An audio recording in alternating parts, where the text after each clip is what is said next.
স্বজনদের সঙ্গে ঈদের আনন্দ ভাগাভাগি করে নতুন করে কর্মস্থলের পথে রওনা হয়েছিলেন প্রায় ৫০ জনের মতো মানুষ।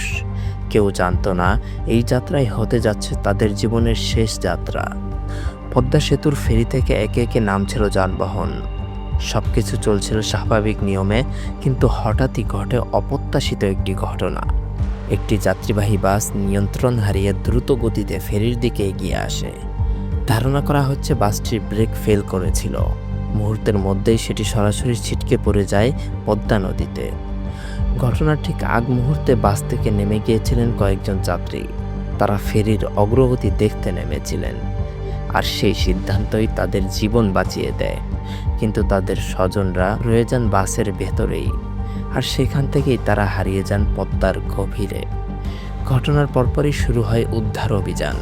ফায়ার সার্ভিস সহ সংশ্লিষ্ট বাহিনী টানা প্রায় ৮ ঘন্টা চেষ্টা চালানোর পর অবশেষে বাসটি উদ্ধার করা হয়। তবে বাসটি উদ্ধার হলেও ভেতরে থাকা যাত্রীদের আর জীবিত ফিরিয়ে আনা সম্ভব হয়নি। তারা ফিরে আসেন নিঃশব্দ লাশ হয়ে।